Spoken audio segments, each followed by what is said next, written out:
Satan Considering the Saints. It was first preached on April 9th in the year 1865 by Charles Haddon Spurgeon. The text for this sermon was taken from the book of Job, Job chapter 1, verse 8. Then the Lord said to Satan, "Have you considered my servant Job? How very uncertain are all worldly things. How foolish would that believer be who would lay up his treasure anywhere except in heaven." Job's prosperity promised as much stability as anything can do beneath the moon. That man had around him a large household of faithful and devoted servants. He had accumulated wealth of a kind which does not suddenly depreciate in value. He had oxen and donkeys and cattle. He did not have to go to markets and fairs and trade with his goods to procure food and clothing, for he carried on the processes of agriculture on a very large scale all around his own homestead, and probably grew within his own territory everything that his establishment required. His children were numerous enough to promise a long line of descendants. His prosperity lacked nothing. It had come to its highest level, and there was nothing that could cause it to fall. Up there, beyond the clouds, where no human eye could see, there was a scene enacted which predicted trouble for Job's prosperity. The spirit of evil stood face to face with the infinite spirit of all good. An extraordinary conversation took place between these two beings. When called to account for his doings, the evil one boasted that he had been roaming through the earth and going back and forth in it, insinuating that he had met no resistance to his will and found no one to oppose his freely moving and acting at his own pleasure. He had marched everywhere like a king in his dominions, unhindered and unchallenged. When the great God reminded him that there was at least one place among men where he had no foothold and where his power was unrecognized, namely in the heart of Job, that there was a man, one man, who stood like an impregnable castle, garrisoned by integrity and held with perfect loyalty as the possession of the King of Heaven. The evil one then challenged Jehovah to try the faithfulness of Job. He told God that the patriarch's integrity was due to his prosperity, that he served God and avoided evil because of sinister motives, because he found his conduct profitable to himself. The God of heaven took up the challenge of the evil one and gave him permission to take away all the mercies which he had affirmed to be the props of Job's integrity, and to pull down all the fortifications and defenses and see whether the tower would not stand in its own inherent strength without them. In consequence of this, all Job's wealth was destroyed in one black day, and not even a child was left to whisper comfort. A second interview between the Lord and his fallen angel took place. Job was again the subject of conversation, and the great one, challenged by Satan, permitted him even to strike his flesh and bones, till the prince became worse than a pauper, and he who was rich and happy was poor and wretched, filled with disease from head to foot, and was willing to scrape himself with a broken piece of pottery to gain a little relief from his pain. Let us see in this the uncertainty of all earthly things. He founded it upon the seas and established it upon the waters. This is David's description of this world. And if it is founded on the seas, then is it any wonder that it changes so often? Do not put your trust in anything beneath the stars. Remember that change is written on the forehead of nature. Therefore do not say, "My mountain stands firm, it shall never be moved." The glance of Jehovah's eyes can shake your mountain into dust. The touch of his foot can make it like Sinai, to melt like wax, and to become nothing but smoke. Set your hearts on things above, where Christ is seated at the right hand of God. And let your heart and your treasure be where moth and rust do not destroy, and where thieves cannot break in and steal. The words of Bernard can instruct us here. Listen to what he said. The truest and chief joy is not conjured up from the creature, but received from the Creator. And once we have received it, no one can take it from us. This true joy from God makes all earthly and worldly pleasures to be nothing but torments. All joy is grief. Sweet things are bitter. All glory is baseless, and all delectable things are despicable. This is not, however, our subject this morning, but only an introduction to our main discourse. The Lord said to Satan, "Have you considered my servant Job?" Let us consider then first in what sense the evil spirit may be said to consider the people of God. Secondly, let us notice what it is that he considers about them. And then thirdly, let us comfort ourselves by the reflection that one who is far above Satan considers us in a higher sense. First, then in what sense may Satan be said to consider the people of God? Certainly not in the usual biblical meaning of the term consider. O Lord, consider my trouble. Consider my meditation. Blessed is he that considers the poor. Such consideration implies goodwill and a careful inspection of the object of benevolence with the intention of giving help and kindness. In that sense, Satan never considers anyone. If he has any benevolence, it must be towards himself. But all his considerations of other creatures are of the most malicious kind. No sudden flash of good ever darts across the black midnight of his soul. Nor does he consider us as we are told to consider the works of God. That is, in order to derive instruction as to God's wisdom and love and kindness. Satan does not honor God by what he sees in his works or in his people. It is not within him to go to the ant and to consider its ways and be wise. Rather, Satan goes to the Christian and considers his ways and becomes more foolishly God's enemy than he was before. The consideration which Satan gives to God's saints is this: he regards them with wonder when he considers the difference between them and himself. A traitor, when he knows the thorough wickedness and the blackness of his own heart, cannot help but be astounded when he is forced to believe that another man is faithful to his country.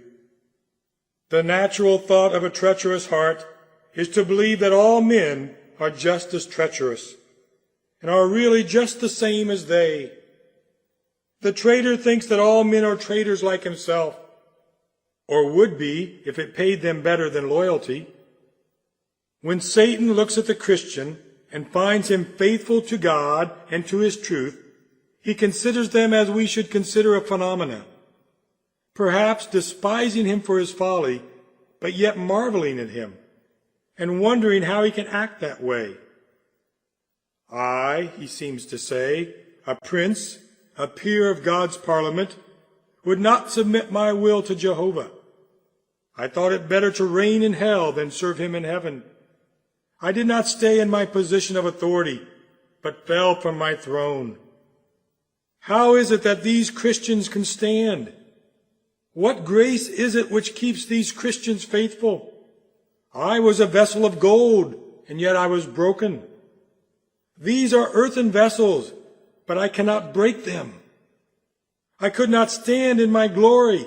What is the matchless grace which upholds them in their poverty, in their obscurity, in their persecution, still faithful to God, who does not bless and exalt them as he did me? It may be that he also wonders at their happiness. He feels within himself a seething sea of misery. There is a deep gulf of anguish within his soul. And when he looks at believers, he sees them quiet in their souls, full of peace and happiness, and often without any outward means by which they should be comforted, yet rejoicing and full of glory.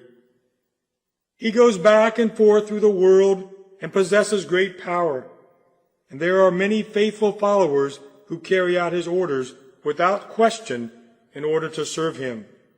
Yet he does not have the happiness of spirit possessed by the humble Christian woman, obscure, unknown, having no servants to wait upon her, but stretched out upon the bed of weakness.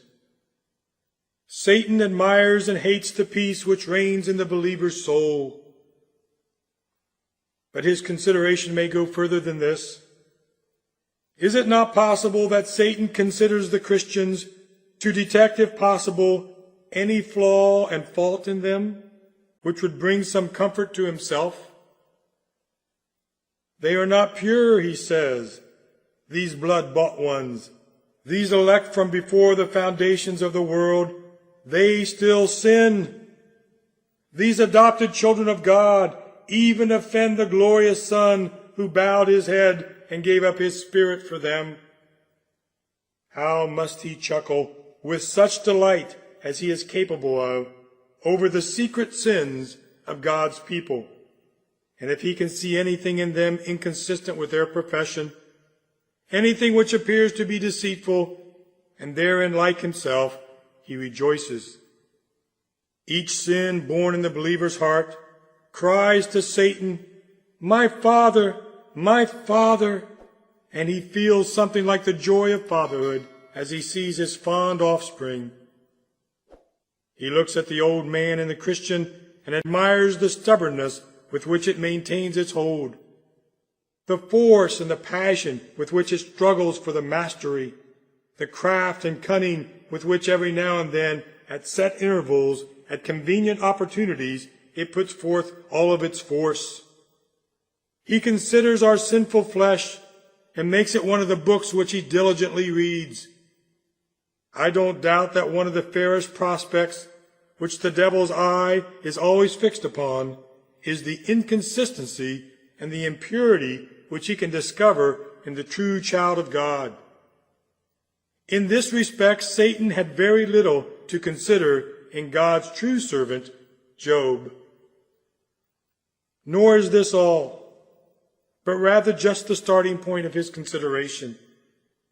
We don't doubt that he views the Lord's people, and especially the more eminent and excellent among them, as the great barriers to the progress of his kingdom. Just as the engineer, endeavoring to build a railway, keeps his eye very much fixed on the hills and the rivers, and especially on the great mountain through which it will take many years of labor to bore a tunnel. So Satan, in looking on his various plans to carry on his dominion in the world, considers most such men as Job. Satan must have thought a lot about Martin Luther. I could control most of the world, he says, if it were not for Luther. He stands in my way. That strong-headed man hates and mauls my firstborn son, the Pope. If I could get rid of him, I would not mind, though 50,000 smaller saints stood in my way. Satan is sure to consider God's servant Job, since God said, there is no one on earth like him. For he stands out distinct and separate from his fellow men. Those of us who are called to the work of the ministry must expect from our position to be the special objects of Satan's consideration. When the binoculars are put to the eyes of that dreadful warrior, he is sure to look out for those who by their uniforms and insignia are discovered to be the officers. And he tells his sharpshooters to take careful aim at these. For, he says, if the one who carries the standard should fall, then shall the victory be more swiftly gained to our side, and our opponents shall quickly retreat. If you are more generous than other saints, if you live nearer to God than others, as the birds peck most at the ripest fruit, so may you expect Satan to be most busy against you. Who cares to fight over a country that is covered with stones and barren rocks and ice-bound by frozen seas? But at all times there is sure to be fighting over the fat valleys where the fields of good wheat are plenteous, and where the farmer's toil is well rewarded. And thus, for you who honor God most, Satan will struggle very strongly against you. He wants to pluck God's jewels from his crown, if he can, and take the Redeemer's precious stones even from the breastplate itself. He considers then God's people, viewing them as hindrances to his reign. He contrives methods by which he may remove them out of his way, or turn them to his own advantage. Darkness would cover the earth if he could blow out all the lights. There would be no fruit to shake like Lebanon if he could destroy that handful of corn on the top of the mountains. Hence his perpetual consideration is to cause the faithful children of God to fail. It needs very little wisdom to discern that the great object of Satan in considering God's people is to do them injury, I hardly think he hopes to destroy the really chosen and blood-bought heirs of life. My notion is that he is too smart for that. He has been foiled too often when he has attacked God's people, that he can hardly think he will be able to destroy the elect. For you remember the mystics and the seers who are very much related to him. When they spoke to Haman, they said this: "Since Mordecai, before whom your downfall has started, is of Jewish origin, you cannot stand against him. You will surely come to ruin." Satan knows very well that there is a royal seed in the land, against whom he fights against in vain. And it strikes me, if he could be absolutely certain that any particular soul was chosen by God, he would scarcely waste his time in attempting to destroy it, although he might seek to worry and dishonor it. It is, however, most likely that Satan no more knows who God's elect are than we do, for he can only judge as we do by outward actions, though he can form a more accurate judgment than we can through longer experience and being able to see the person in private where we cannot intrude. Yet into God's secret book of life, the black eye of Satan can never peer. By their fruits he knows them, and we know them in the same manner. Since, however, we are often mistaken in our judgment, he too may be mistaken. And it seems to me that he therefore makes it his policy to endeavor to destroy all of them, not knowing in which case he may succeed. He goes about seeking whomever he may devour, and since he does not know whom he may be permitted to swallow up, he attacks all the people of God with vehemence. Someone may say, "How can one devil do this?" He does not do it all by himself. I do not know that many of us have ever been tempted directly by Satan. We may not be notable enough among men to be worth his trouble, but he has a whole host of inferior spirits under his supremacy and under his control. And as the centurion says of himself, so Satan might also have said about his control over the demons. I tell this one, go, and he goes, and that one, come, and he comes. I say, do this, and he does it. Thus all the servants of God will more or less come under the direct or indirect assaults of the great enemy of souls, and that with a view of destroying them, for he would, if it were possible, deceive the very elect. Where Satan cannot destroy, there is no doubt that his object is to cause worry. If he can't destroy us, he likes to cause us to worry. He does not like to see God's people happy. I believe the devil greatly delights in some ministers whose tendency in their preaching is to multiply and foster doubts and fears, and grief and despondency as the evidences of God's people. Ah, says the devil, preach on, you are doing my work well, for I like to see God's people mournful. If I can make them hang their harps on the willow trees and go about with miserable faces, I think I have done my work very well. My dear friends, let us watch out for those temptations which pretend to make us humble, but really aim at making us unbelieving. Our God takes no delight in our suspicions and mistrust. See how he proves his love in the gift of his dear Son, Jesus. Get rid of all your doubts and fears and rejoice in unmoved confidence. God delights to be worshipped with joy. Oh, come, let us sing to the Lord. Let us make a joyful noise to the rock of our salvation. Let us come before his presence with thanksgiving and make a joyful noise to him with psalms. Rejoice in the Lord and be glad, you righteous. Sing, all you are upright in heart. Rejoice in the Lord always. I will say it again, rejoice. Satan does not like this. Martin Luther used to say, let us sing psalms and spite the devil. And I have no doubt Martin Luther was pretty nearly right, for that lover of discord hates harmonious, joyful praise. Beloved brother, the archenemy wants to make your life wretched here on earth. If he cannot have you in eternity, and in this, no doubt he is aiming a blow at the honor of God. Satan is well aware that mournful Christians often dishonor the faithfulness of God by mistrusting it. And he thinks if he can worry us until we no longer believe in the faithfulness and goodness of our Lord, he shall have robbed God of his praise.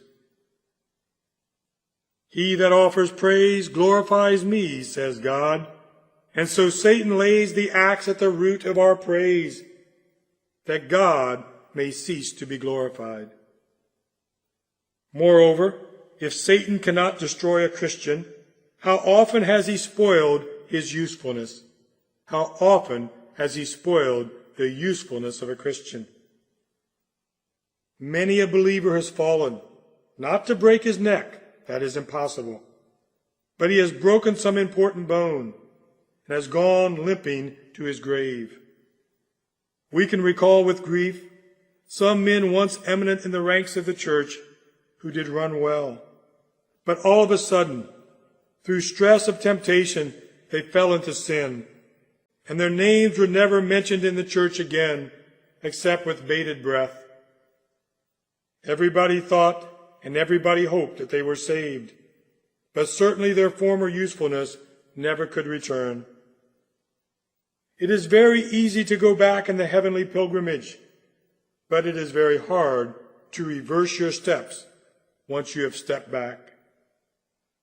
You may easily turn aside and put out your candle, but you cannot light it quite so easily.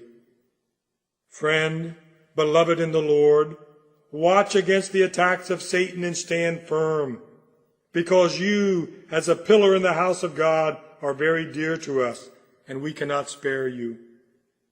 As a father or as a mature woman in our midst, we honor you, and we would never want to be made to mourn and lament over you. We do not wish to be grieved by hearing the shouts of our adversaries while they cry, "Aha! Aha!" just as we thought. You are not any different from us. It is sad, but there have been many things done in our Zion which we would not have told in Gath, nor published in the streets of Ashkelon, lest the daughters of the uncircumcised should rejoice, and the sons of the Philistines should triumph.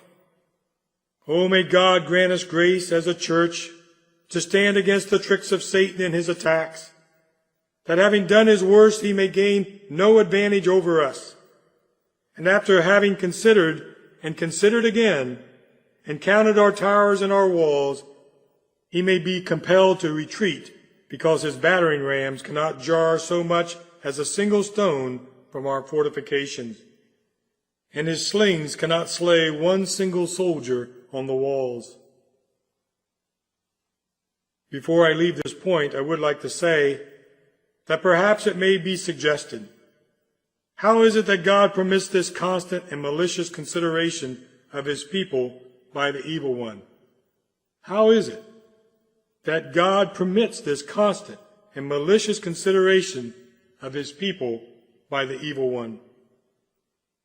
Without a doubt, one answer is that God knows what is best for his own glory, and that he gives us no explanation of his plans, that having permitted free agency and having allowed, for some mysterious reason, the existence of evil, it does not seem agreeable with his having done so to destroy Satan. But he gives him power that it may be a fair hand-to-hand fight between sin and holiness, between grace and craftiness. Besides, do not forget that the temptations of Satan are of service to the people of God. It has been said that they are the file which rubs off much of the rust of self-confidence. And I may add that they are the horrible sound in the sentinel's ear, which is sure to keep him awake. Another man of God has remarked that there is no temptation in the world which is so bad as not being tempted at all.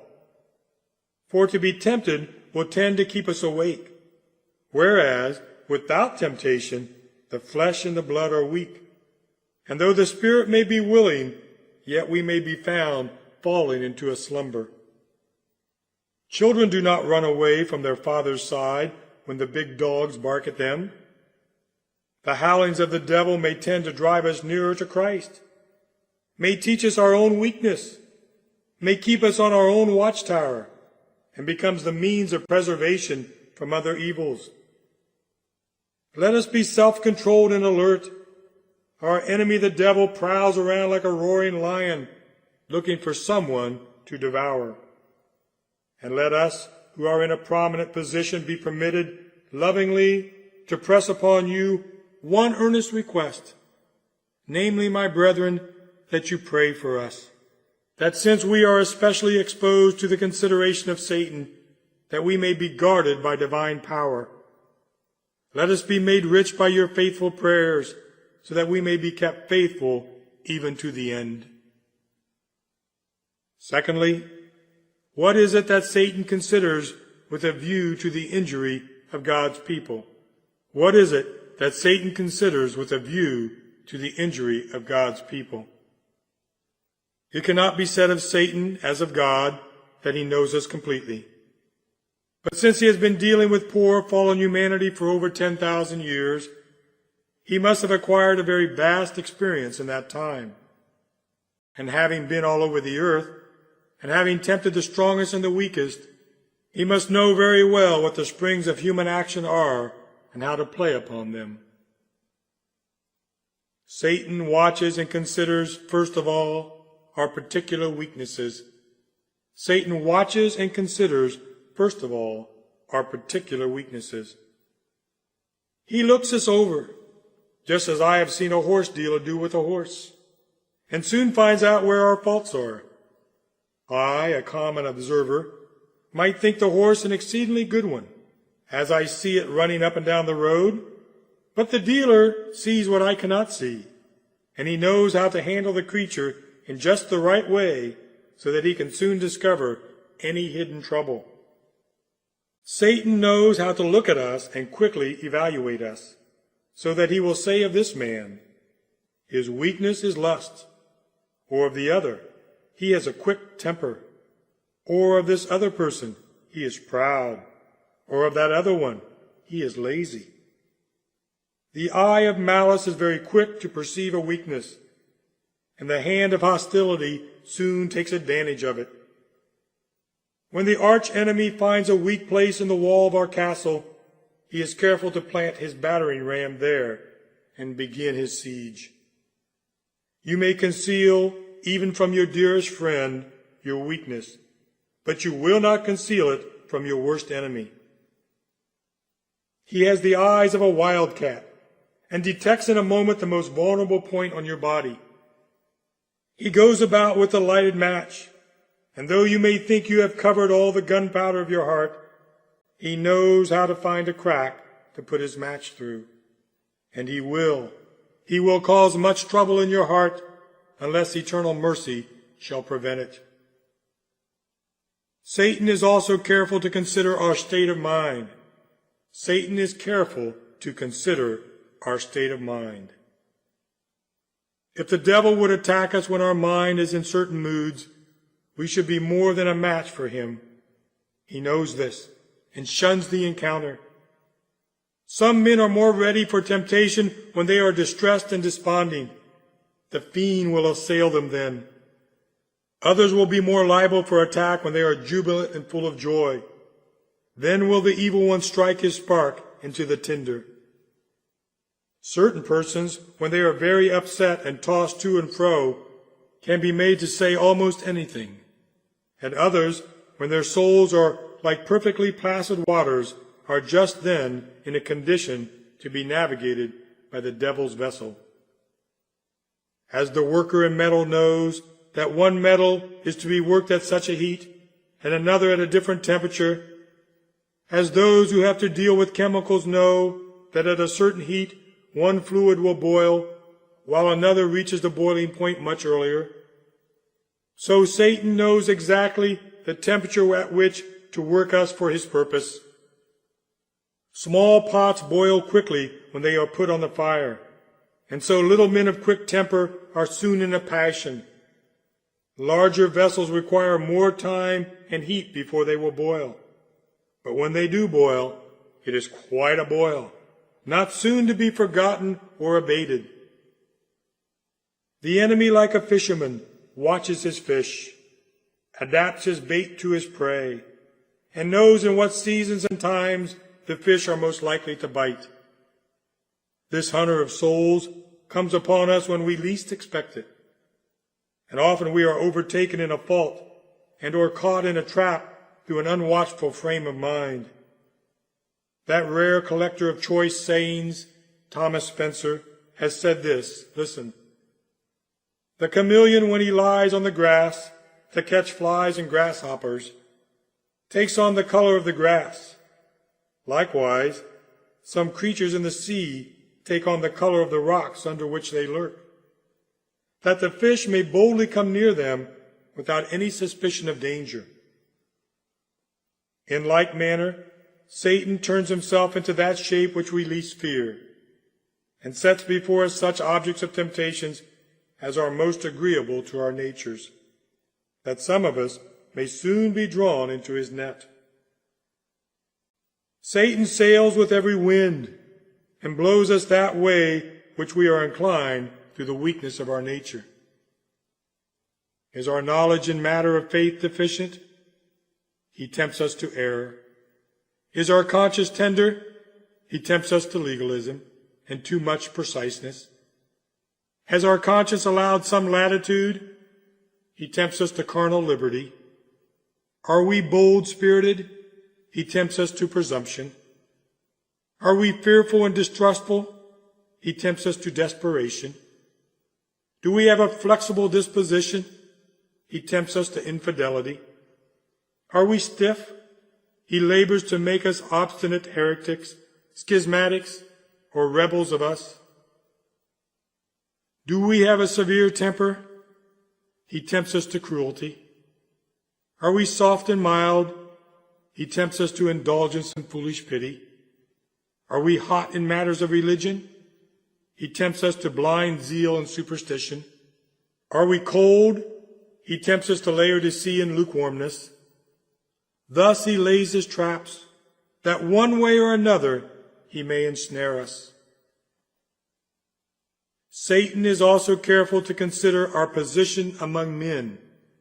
Our position among men. There are a few persons who are most easily tempted when they are alone. They are the subjects then of great heaviness of mind, and they may be driven to the most awful crimes. Perhaps most of us are more liable to sin when we are in the company of others. In some company I would never be led into sin.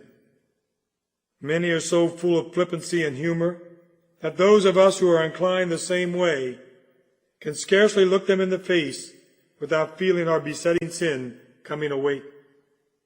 And others are so somber that if they meet a brother from the same mold, they are pretty sure between them to invent an evil report of God's church or people. Satan knows where to overtake you. He knows in what place where you lie open for his attacks. He will pounce on you, swoop like a bird of prey from the sky, where he has been watching for the time to make his descent with a prospect of success. How, too, will Satan consider our condition in the world? He will consider our condition in the world.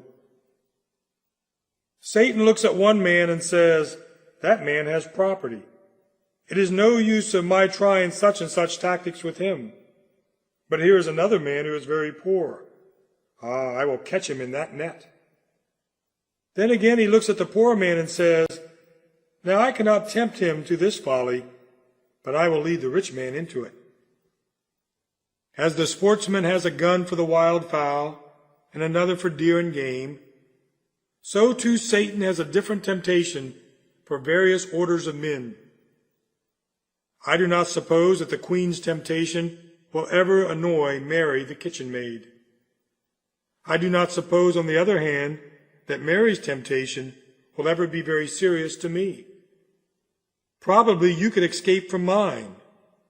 I do not think you could, for I sometimes fancy I could bear yours, though I question if I could. However, Satan knows just where to hit us, and our position and our capabilities, our education, our standing in society, our calling, may all be doors through which he may attack us. You who have no calling at all are in a particular peril. I am amazed that the devil does not swallow you outright. The most likely man to go to hell is the man who has nothing to do on earth. I say that seriously. I believe that there cannot be a worse evil for a person than to be placed where he has no work. And if I should ever be in such a state, I would get employment at once, for I fear that I would be carried off, body and soul, by the evil one. Idle people tempt the devil to tempt them. Let us have something to do. Let us keep our minds occupied, for if not, we make room for the devil.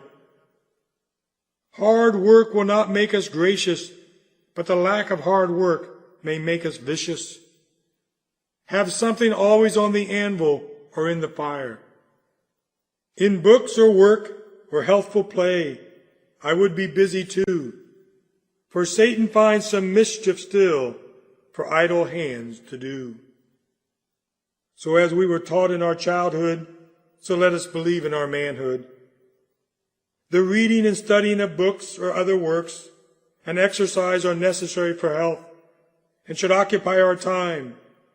For if I allow myself to be lazy like an old piece of iron, I must not be surprised that I grow rusty with sin. Nor have I finished yet. Satan, when he makes his investigations, notices all the objects of our affection. He notices all the objects of our affections. I do not doubt when he went around Job's house, Satan observed it as carefully as thieves do a jeweler's premise when they plan to break into them. They very cunningly take account of every window, door, and lock. They do not fail to look at the house next door, for they may have to reach the treasure through the building which adjoins it. So when the devil went around, jotting down in his mind all of Job's wealth, he thought to himself, "There are the camels and the oxen, the donkeys and the servants. Yes, I can use all these very well." Then he thought to himself, "There are the 3 daughters, there are the 10 sons, and they go feasting. I know where to catch them, and if I can just blow the house down when they are feasting and partying, that will afflict the father's mind the more severely. For he will say, Oh, that they had died when they had been praying, rather than when they had been feasting and drinking wine. I will put that down, too, in my inventory of schemes. Then the devil said, I shall want her also. And accordingly it came to that. Nobody could have done what Job's wife did. None of the servants could have said that sad sentence so stingingly. Or if she meant it very kindly, none could have said it with such a fascinating air as Job's own wife when she said, Curse God and die. Ah, Satan, you have plowed with Job's heifer, but you have not succeeded. Job's strength lies in his God, not in his hair, or else you might have shaved his head just as Samson's head was shaved. Perhaps the evil one had even inspected Job's personal sensibilities, and so selected that form of bodily affliction which he knew to be the most dreaded by his victim. Satan brought on Job a disease which Job may have seen and shuddered at in poor men outside the city gates. Brethren, Satan knows quite as much in regard to you too. You have a child, and Satan knows that you idolize it. Ah, he says, there is a place for wounding him. Even your brother and sister may be made a quiver, in which hell's arrows shall be stored till the time may come, and then Satan will shoot them at you for his advantage. Watch even your neighbor, and also she that lies in your arms, for you do not know how Satan may get an advantage over you. Our habits, our joys, our sorrows, our havens, our public positions, all may be made weapons of attack by this desperate foe of the Lord's people. We have snares everywhere, in our bed and at our table, in our house and in the street. There are snares and traps in the company of others. There are also pits when we are alone. We may find temptations when in church as well as in the world. Traps in our pride and deadly poisons in our humiliation. We must not expect to be free from temptations until we have crossed the Jordan, and then thank God we are beyond gunshot of the enemy. The last howling of the dog of hell will be heard as we descend into the cold waters of the black stream. But when we hear the hallelujah of the glorified, we shall be done with the black prince forever and ever. Satan considered, but there was a higher consideration which overrode his consideration. There was a higher consideration which overrode his consideration. In times of war, the mine layers of one party will dig and plant mines to destroy the enemy fortresses. And it is very common for the mine layers of the other party to countermine by undermining the first mine. This is just what God does with Satan. Satan is planting a mine, and he thinks he will light the fuse and blow up God's building. But all the while, God is undermining him, and he blows up Satan's mine before he can do any mischief. The devil is the greatest of all fools. He has more knowledge but less wisdom than any other creature. He is more subtle than all the beasts of the field, but it is well called subtlety, not wisdom. It is not true wisdom. It is only another form of folly. All the while that Satan was tempting Job, little did he know that he was answering God's purpose. For God was watching and considering the whole thing, and holding the enemy as a man holds the horse by its bridle. The Lord had considered exactly how far he should let Satan go. He had considered exactly how far to let Satan go. He did not the first time permit Satan to touch his flesh. Perhaps that was more than Job at that time could have endured. Have you ever noticed that if you are in good, strong bodily health, you can bear losses and crosses, and even bereavements with relative calmness? Now that was the case with Job. Perhaps if the disease had come first and the rest had followed, it might have been a temptation too heavy for him. But God, who knows just how far to let the enemy go, will say to him, "This far you can go, and no further." By degrees he became accustomed to his poverty. In fact, the trial had lost all of its sting the moment Job said, "The Lord gave, and the Lord has taken away." That enemy was slain. No, it was buried, and that was the funeral sermon. Blessed be the name of the Lord. When the second trial came, the first trial had qualified Job to bear the second. It may be a more severe trial for a man in the possession of great worldly wealth suddenly to be deprived of the bodily power of enjoying it, than to lose everything first and then lose his health necessary to its enjoyment. Having already lost everything, he might also say, "I thank God that I now have nothing to enjoy, and therefore the loss of the power to enjoy it is not so wearisome. I do not have to say, how I wish I could go out into my fields and see my servants, for they are all dead. I do not wish to see my children, they are dead and gone. I am thankful that they are, for it is better than that they should see their poor father sit on a dunghill like this." He might also have been glad if his wife had gone too, for certainly she was not a very particular mercy when she was spared, and possibly, if he had all his children about him, it might have been a harder trial than it was. The Lord who weighs mountains in scales had measured out his servant's woe. Did not the Lord also consider how he should sustain his servant under this trial? Did not the Lord also consider how he should sustain his servant under his trial? Beloved, you do not know how blessedly our God poured the secret oil on Job's fire of grace while the devil was throwing buckets of water on it. He said to himself, "If Satan shall do much against him, then I will do more for him. If he takes much away, I will give him more. If he tempts Job to curse, I will fill him so full of love to me that he shall bless me. I will help him. I will strengthen him. Yes, I will uphold him with my right hand of righteousness." Christian, take those two thoughts and put them under your tongue as a wafer made with honey. You will never be tempted without express license from the throne where Jesus pleads.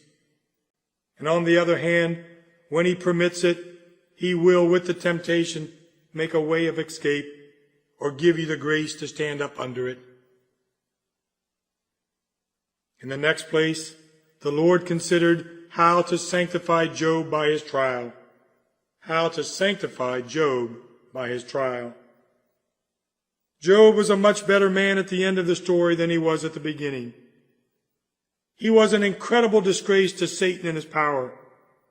He was a perfect and an upright man, but at first there was a little pride about him. We are poor creatures to criticize such a man as Job, but still there was in him just a sprinkling of self-righteousness. I think his friends brought it out.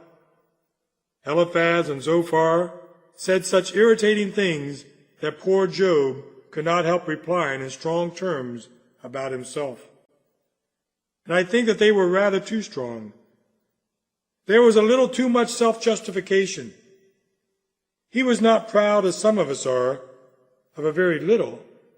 He had much to be proud of, as the world would allow.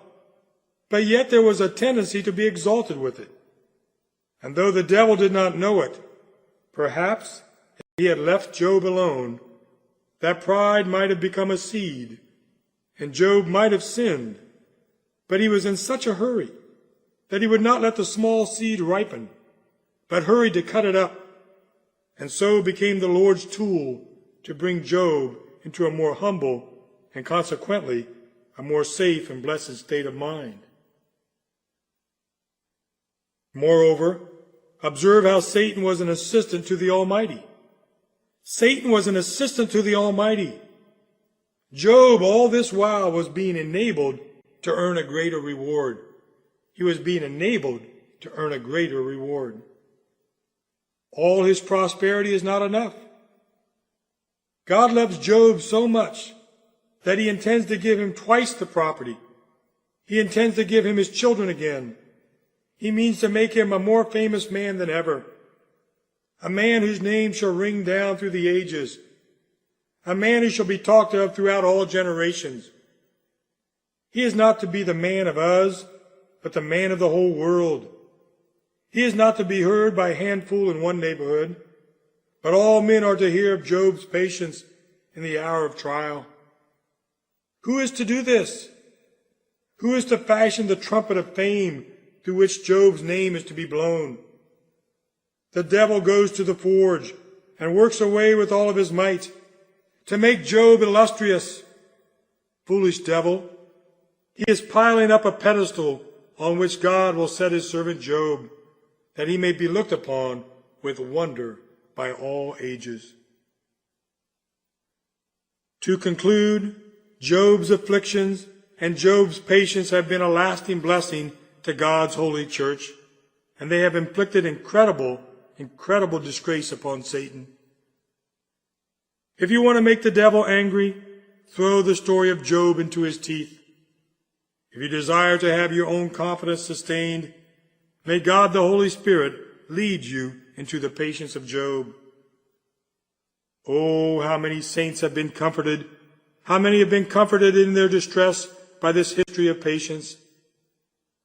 How many have been saved out of the jaw of the lion and from the paw of the bear by the dark experiences of the patriarch of Uz?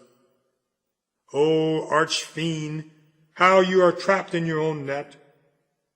You have thrown a stone which has fallen on your own head.